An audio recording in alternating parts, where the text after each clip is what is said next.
Where did you meet Grandma? Coming home from a dance. And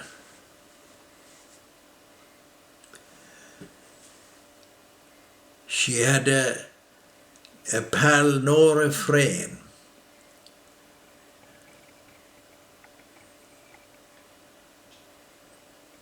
My mother was Frayne, but this Frayne's was no relation of us. But the two girls were like two sisters. And anywhere they'd go, if one got a dress, the other one would have to get a dress too. That sort of way. And they were a step high at the other little people, you know. They were still finish up in school, maybe, but they had graduated from school. But wherever a dance was, everybody would say, well, is Sissy, Horkan and Nora Frayne going to it? Oh yeah, they're asked. Well, they knew when Sissy, Horkan and Nora Frayne was asked to the dance, then the younger guys wouldn't be asked at all, but they'd go there anyhow, and they'd get in the back door, and you know how the house would just be packed. But anyhow. Why would the younger guys go? Huh? Why would the younger guys get to go then? Well, they had nowhere else to go. Yeah. And they'd be out in the street, they'd be all over, do different bit. Oh, they'd be some of them out of school, but they wouldn't be allowed in to the house unless they was asked.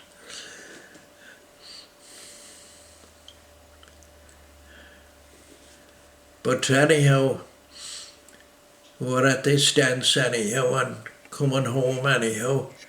Mick and Nora Frayne, they were coaching for about 2 years. Yeah.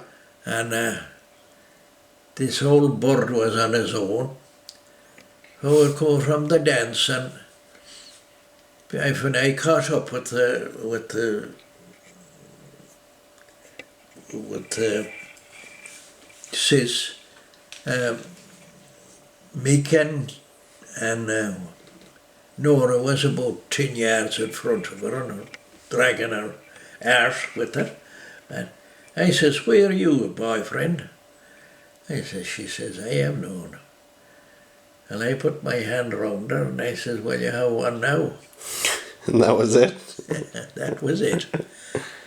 Walked away, and Mick and Nora kept going to their old hiding spot, and we come to their gate, Horkan's gate, and we sat down on the sidewalk there and had a great chat. And Nora said, her sis says, well, now Mick generally comes on Wednesday night. He meets Nora again Wednesday night, and we used to go to the dances in the halls, and Mick would go with Nora, and I had no girlfriend. But anyhow,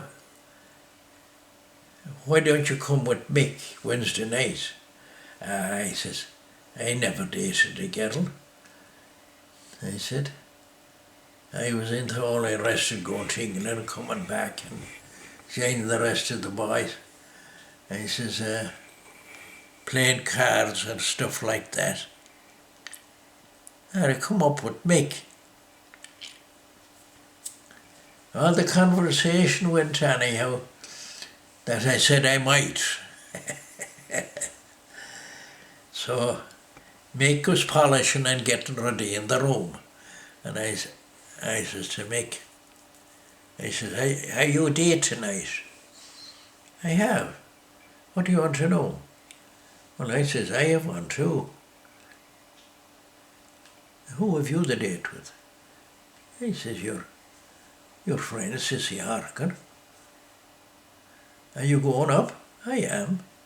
The two boys, hand in hand, to meet the two girls. Well, Mick went to England, and that broke up Nora's marriage. And I went to England and back, and broke up several times with my girlfriend. And when I was going to America, when I come home, I wasn't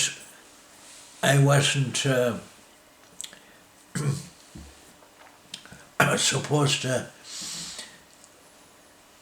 meet her again, you know, when I come home with the passage going to America. But this lad, Jimmy Lav, my neighbour, he was courting the girl next door to her, and he said, I have a date tonight, and Sissy I was leaving the next morning, and Sissy told Jimmy Lavin, tell Ted to come up that I want to say goodbye to him. And I said, Jimmy, I says, that's all over, I says. That's all over. No. He said, come up and say goodbye to her. Anyhow, he said, I think she has her heart set on you and nobody else. And the way I figure it, if she just marry you, I says, she'll marry nobody else. My geez, I went up with Jimmy. And there she was, meet me at the old gate. And her crying. She said, Ted, I always thought we'd get married at home in Ireland. No, I don't think I ever mentioned marrying you. No, but I intended marrying you, she said like that. Well, if you intended marrying me, you'll have to come to America. And I'm not refusing to marry you, but not in Ireland.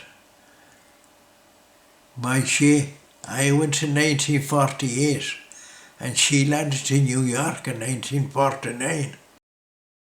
And I went down there and met her. And we made all arrangements to come back to Chicago. I think it was 1950 or something, we got married in Chicago. So you stopped in New York first, right? Huh? You stopped in New York first, right? Oh yeah, we had to get it from New York. Oh, I went to New York and I went to Philadelphia and see my uncle. But when I went to Chicago, I was working, and she was babysitting for 2 kids belonging to a Jew. Oh, and the woman cried and the kids cried. You know, Sis was a person everybody loved. The kids cried when she was breaking up, and the mother cried. But you know, she was a great woman to save money. She never worked, you know. She might do babysitting, that'd be all for somebody. Yeah. But she never had a job working, because I had 2 jobs. I was working my 14 hours a day, and telling you, she saved every bloody penny I was making. And you know, it was 10 years, and Pat and Eddie come on a trip, and we left Joyce in Chicago with Anne Mary Ellen Martin's wife. Yeah. Yes. And she was only a baby, you know, in the carriage. I don't know if she was able to walk or not. But anyhow, isn't it funny how poor Joyce, that didn't come with us, wound up coming to Ireland, and in Ireland now. Yeah. And we were back in Chicago, and Joyce was here in Ireland.